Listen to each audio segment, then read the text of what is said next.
Hello, Heathens, and welcome to the Blótcast. Today, I have a bit of a shorter script for you, and the reason for that is that my private life is taking up way more time lately, and deservedly so. But it's actually not a big problem for this topic because it's a bit of a shorter one. Because today we are going to talk about the peak of the summer, an ancient holiday that is celebrated basically all over the world still. And it is the longest day of the year, of course, and it's still celebrated heavily in Scandinavia, and there are even celebrations in Canada, America, and if that sounds interesting to you, I think we should talk about it, shall we? Of course, you know that the holiday I'm talking about is Midsummer or Litha. It's a celebration that is given to us by the fact that the rotation of the Earth and distance to the Sun changes over the year. And this gives us two equinoxes and one longest day and one longest night. Midsummer can be vaguely translated to the middle of the summer. This is the day when the summer will reach its peak. After that day, the days are getting shorter. It is also in the middle of two other Celtic holidays, namely Beltane and Lugnasad. So now you know what one of the next scripts we will talk about in next episode or further down the line. Another name that is given to Midsummer is Litha. And the name Litha is derived from Old English and has its origin in the Anglo-Saxon calendar. The term Litha is believed to be related to the word Litha, which is translated to gentle or calm in Old English. But the sources on the exact translation on Litha are a bit muddy and a bit of the side of trust me, bro. So don't read too much into it. Call it Midsummer. That should be all right. Let's talk about the time. When is Midsummer celebrated? Well, time can easily be pinpointed because you can calculate the exact time of the peak of the longest day. And when you are as lazy as I am, you can just use any search engine to do this. And here in the Northern Hemisphere in Germany, you will come to the conclusion that the exact time for the longest day will be Thursday, the 20th of June at 10:50 p.m. So in the middle of the night. Funny, huh? How math works. And as always, that doesn't mean that you have to do something spiritual or meaningful at this exact time. But maybe be mindful about this time, and if you want to do a ritual or something similar, try to make it in and around this time. Maybe at the weekend, or maybe in the afternoon, or before you go to bed this year. Maybe. Everything's up to you. Findings. Let's talk about the findings. Because the longest day is celebrated in every culture, and in some extent, we have a lot of findings that they could be connected to Midsummer. So I will just talk about the most prominent ones for me. The first one, and probably the most famous one, is Stonehenge. And Stonehenge is, for those of you who don't know, is a megalithic site located in Salisbury Plain in Wiltshire, England. And it's estimated to be over 5,000 years old. It was somehow a bit rebuilt in the 20th century. Some of the pillars were erected again. That sounded super strange. But the true function of this monument is still debated up to this day. But there is one thing that we know that is that Stonehenge was built to align with the sun of the solstice, so Midsummer. On the summer solstice, the sun rises behind the heel stone in the northeast part of the horizon, and its first ray shines into the heart of Stonehenge. And that means on the winter solstice, the sun sets to the southwest of the stone circle in a similar fashion. And it is still celebrated today on this side. Summer solstice will be celebrated from the evening of Thursday, 20th June to the morning of Friday, the 23rd June, 2024. Sunrise and sunset will be live streamed on the official English Heritage YouTube channel. So, those of you who want to see this, you can through modern technology. Oh, fun. And the next site that I want to talk about is actually a natural formation of large stones that form a kind of a wall, which is very strange actually. And these are located in Germany near the Teutoburger Wald, a forest where the Romans were handily defeated by a united Germanic army. And in the forest, there are the Externsteine, so the external stones, or moreover, the stones that don't seem to fit in. And they have a fitting name, I think. The site has a lot of history in Germany, and a lot of cultures tried to make the stones their own, which mostly failed.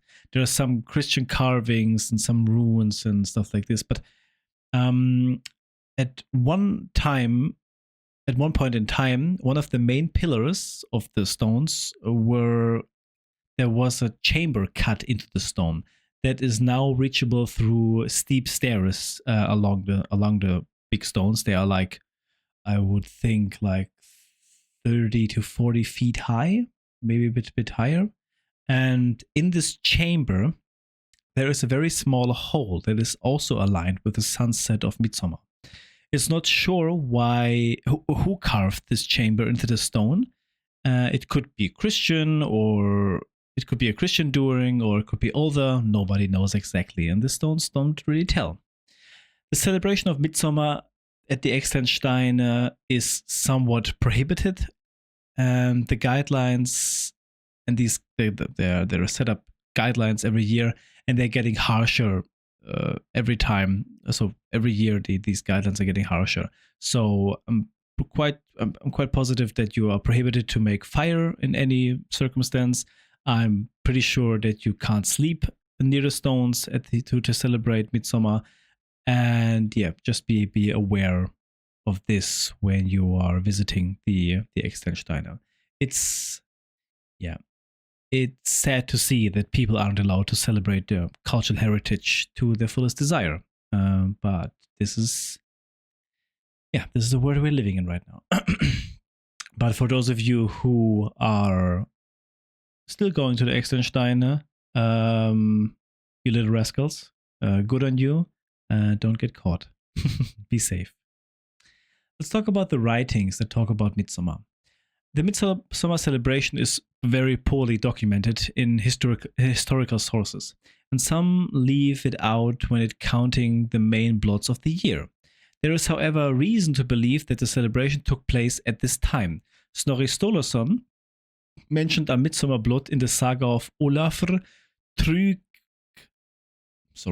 Tryggvason and the manuscript Agrip from approximately 1150 AD. Further mentions this Midsummer celebration was celebrated with St. John's Eve. So the Midsummer festival was somehow Christianized again, but I don't want to talk about this topic anymore in this season. Maybe for the next season we will again talk about all the 8 high holidays, and maybe we will take a deeper look into the Christianization of each of one of those. Anyway, so Midsummer was also the time of several big happenings, such as the Ting in Scandinavian countries, which may have coincided with religious feasts. So the Ting was, for those of you who don't know, was parliamentary assembly of all the tribes that were in the region, and to Midsummer they were meeting up and talk about the politics and issues that they encounter. Because of the script isn't that long, I think we should read the small text from Snorri Sturluson of the saga of Olaf Tryggvason, where Midsummer is mentioned. We start. Now when summer was come, called King Olaf to gather a large host from the east of the country, and with it sailed the northward to Trondheim, going in first to Nindaros. Thereafter sent he round the whole of the fjord, bidding men assemble at the Ting. And there gathered at Frosta a Ting of 8 counties. Now the peasants, be it said, had turned this Ting summons into a war arrow, and to the assembly came men from the whole of the district of Trondheim, so that when the king arrived at the Ting, thither likewise was come to the peasant host fully armed. The Ting being established, the king addressed the people and bade them accept Christianity. But when he had been speaking but a whole little while, the peasants called out to him, bade him to be silent, or otherwise said they rise against him and drive him away. Thus did we, said they, with Hakon Adelstein's foster son, when he commanded a Ting of the kind, and hold we thee in no more respect than held we him. Then King Olaf, seeing the ear of the peasants, and moreover knowing fully well that they had so large an host, changed his manner of address, and made as if he were agreed with them, and spake to them thus, It is my wish that we should be friends again, in such good accord as we were aforetime. Thither will I go wheresoever ye hold your greatest blood offering and witness your worship. Then will we all take counsel together as what manner of worship we will have, and be then all of one mind thereon. Now when the king spake those mildly to the peasants, grew they softened in temper, and all the converse went peaceable and in seemly fashion. And at the end was it determined that there should be a midsummer sacrifice at Merin, and that thither all the chiefs and wealthy peasants should go as the custom was, and that thither likewise King Olaf was to go. So that is one of the only scripts that, or scriptures that we have left to talk about Midsummer. And we know that Snorri Sturluson was a Christian monk, so a converted Christian monk. And he documents here the attempt of Olaf to convert his folk to Christianity, which doesn't seem to work and nearly costs his head, obviously. So he succeeds in soothing them. And it seems that he tries to hastily change the subject and focuses on Midsummer and something that the peasants hold dear and like to celebrate. And so, yeah, he saved the situation. Let's talk about the associated gods with Midsummer, or with this time of the year. The first and most important one, I think, is Baldur. And associated with him is, of course, the schemer Loki, Hödir, the killer of Baldur, and of course Frigg, the mother of Baldur.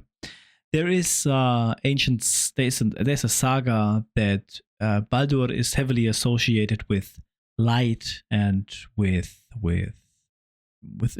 gentleness. Oh, there's a word. So he's a very gentle god, and his mother Frigg was so fond of him that, and so scared of her son, that she talked every being into promising her that they wouldn't hurt Baldur. But one little plant, I don't know what's the name. It's a thorny little plant. No, it's actually not. What's it called in English? I have to look it up. No, I'm curious. How is it called? It's the mistletoe. Yes, the mistletoe. The mistletoe didn't. No. The mistletoe was not important enough for Frigg to talk to it, because she was quite sure that it couldn't hurt her son. But Loki knew about the mistletoe, and so when the gods celebrated the immortalness of Baldur, they started shooting arrows at him. And Hödir is the blind god, and he wasn't he didn't partake in the arrow shooting because he's blind, of course. And Loki invited him. Yeah, I will help you to shoot at Baldur. I can help you with that.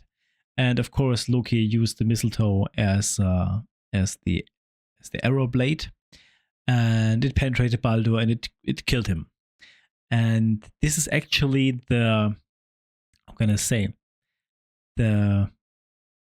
it's a picture, it's a metaphor for the summer. So the young sun god rises in power with his promises of immortality, like the sun rises and the days are getting longer. And at the peak of his power, the sun and from Baldur, they are struck down and slowly are fading away again. And this is what actually happened to Baldur. So he dies not, his death is not imminent. It takes some time. And it's the same thing with the sun that is here in Central Europe. It's on its peak and then it's slowly fading, and the days are getting shorter again. So from all its power, it's coming down again. So it's a perfect day to celebrate the sun, actually. But we talk about rituals in the next point. Another god that could be celebrated is Sol. Sol is a name that is found in Roman culture, Sol Invictus, so the indomitable sun. But it is also the name of the young chariot rider that pulls the sleigh that has the sun on its back in Norse mythology. So Sol is also in Norse mythology a figure that can be talked to or celebrated at this time. When we look at the Celtic tradition, we know that not a lot of names are from the ancient Celtic tribes of Europe. The names of the gods aren't documented perfectly, but we have one of the Irish Celtic people, and he's called Luke. And Luke is basically the same story as Baldur. But if that sounds interesting to you, you can look it up for yourself. I just want to go through the gods that could be celebrated at the time and from different perspectives of different cultures. Another one would be Apollo. Apollo would be a Greek attempt to celebrate this all. A Roman attempt would be Mercury. So it's basically the same as Apollo. And the Egyptians had two gods for this time, and it's Ra and Aten. Normally, I would talk in depth about the different rituals that are celebrated, or the equivalents to Midsummer, but I will just focus on two now. It's the Greek one and the Roman one. The first Greek, according to some versions of the Greek calendar, which differed by region and era, the summer solstice marked the first day of the year. This time of year was celebrated with several festivals, including Chronia, which honored the agriculture god Kronos. During Chronia, the usual social rules were turned upside down. Slaves joined in the celebrations as equals and were even served by their masters. Additionally, the summer solstice signaled a one month countdown to the start of the Olympic Games. Aren't the Olympic Games like in 4 weeks?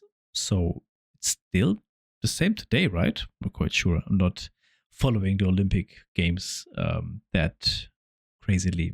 Anyway, let's talk about the Roman festival. In the days leading up to the summer solstice, the ancient Romans celebrated the Vestalia festival in honor of Vesta, the goddess of the hearth. The rituals included sacrificing an unborn calf taken from its mother's womb. Oh, Romans again with their crazy rituals. This was the only time of the year when married women could enter the sacred temple of the Vestal Virgins and make offerings to Vesta. Okay. Now let's talk about rituals. As I just said, there aren't many scriptures to talk about Midsummer, so of course there aren't a lot of rituals that are documented to us. But we still have cultures like Sweden, Denmark, Norway that celebrate Midsummer heavily, and in some regions maybe for as long as the Viking Age. So we still have a broader picture what to do on Midsummer. And as always with these seasonal holidays, a good rule of thumb would be to look around nature. What is blossoming right now? What is growing? Maybe what was growing right before the time. Like here in Germany, where I live, I just made a syrup out of elderflowers. And of course, I will use those or use this syrup as a drink or offering for my ritual for Midsummer. Another ritual that is still done somehow in Germany is the production of hay bales. So the grass will be cut after Midsummer to be dried out in the peak of in the month of July and August. And in August, normally the hay is dry enough to be put in hay bales. Yeah, this is still done. I think it's common. It's a obvious thing to do because the grass still grows up to a certain height, and this is normally when the sun is at its peak, at its most powerful, and afterwards you use the rest of the sun, you could say, to dry it out, and then use it as hay bales to feed the animals again of the farms and whatever rituals. It's quite late today. I'm so sorry. Because I need to get this episode done. Because as I said, I don't have a lot of time right now. But I promised that I would talk about all the holidays in this season, and by the gods, I will. So the first one part or one aspect of the rituals is always fire. It's a central point of these celebrations.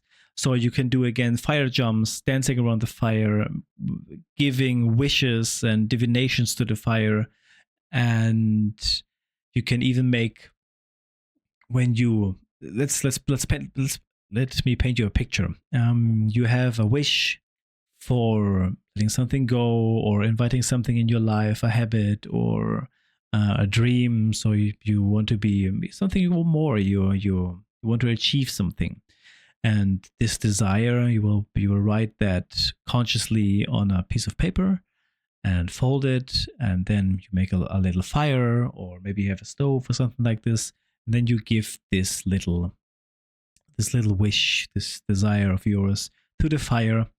And afterwards you could take one of the charred pieces of wood. You could grind those a bit so that they aren't as rough anymore, and you can make a necklace from this, so that you always have a reminder of your wish and a bit of a subconscious focus on that wish that you have given to the fire. Just an idea. Another central point is collecting flowers. Like when you see how the Swedes are celebrating Midsummer, it's always with those flower crowns. But my grandma always did flower crests, so she weaved different flowers and herbs into a circle, into a crest. And I've done this myself, and it's not that hard. I thought it was way harder than I thought it was way harder. So give it a try. It's fun. If you have a family or with friends, you can just try to gather some flowers, some herbs, some vines, and make a little crest.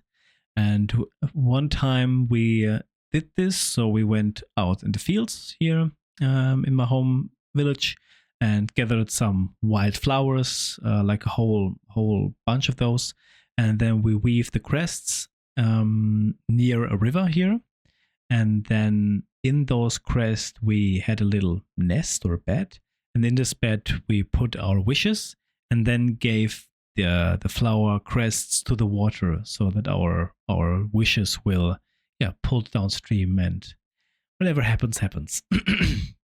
And of course, flowers can be a great offering. I think the first Midsummer that we've ever done was in the middle of the forest, and we gathered some wild flowers of the fields again, and used those field flowers as a gift to the forest. And our logic behind this was that the flowers of the field have other nutritional value to the forest. So the forest would love this as a gift. And this was some kind of the idea behind this all. Yeah. And there are also a bit of strange rituals that are celebrated in different villages and stuff like this.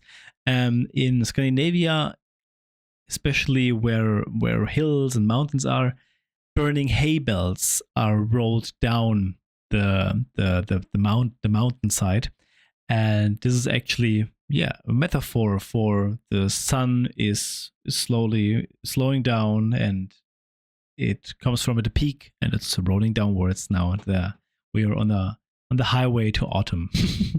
And one ritual is actually so strange, and it's my brother told me about it. It's in the eastern parts of France. There is a little village where they're producing cheese, and every time for Midsummer they have a little ramp and have these wheels of cheese and have a little wooden model of the village. And then this wooden model, it's quite huge, and this model then is set ablaze, so set on fire, and these cheese wheels are rolled down this ramp into this firing blaze. I don't know what metaphor is behind this, but it's funny as hell. Yeah, so Midsummer celebrations can be a bit crazy sometimes. But what I would suggest is the following. Enjoy the sun if there is any sun, either figuratively or literally if possible. Raise early and do something in nature. Draw water from a near well. Burn things that burden you, like bad habits, or burn things that you would like to not to focus anymore and just give to the cosmos or the gods or whatever you believe in, and just give them away. They will come back to you. Foraging of herbs and flowers, of course. Celebrate the people you love is, I think, the most important thing for Midsummer. So there are certain people that just are the light in our life, and this is the perfect time to say thank you to them if possible. Make a feast with them with self-made food and drinks. I will do something similar with my family, and at the end, if you can and if you feel like it, let it all end with a wild, savage intercourse. This is always a good rule of thumb for Midsummer. So what do I have planned? Nothing too crazy. So no cheese wheels are getting thrown in burned small villages. I will be celebrating with my family in a very small circle. We will gather some flowers and flowers from the fields, and then we'll maybe weave some crests on our roof. We have a roof where you can sit and make fire and stuff like this. And maybe we will do this and focus on our next goals and what needs to be done as a family. Yeah, I think that should be more than enough to fill an evening. So we are at the end of my script, and it took me way longer than I thought it would. And the only thing that I can now say to you is goodbye. I hope you all enjoyed this shorter episode, and I hope it was interesting to you. If you're planning to celebrate Midsummer, I would be interested to know what you've planned. Please let me know via email at theblotcast@gmail.com or in the comments on YouTube or Instagram. I wish you a wonderful time, and I will talk to you very soon. And as always, know that you are loved. You are able to love because you are loved. Take care. Celebrate Midsummer. Enjoy.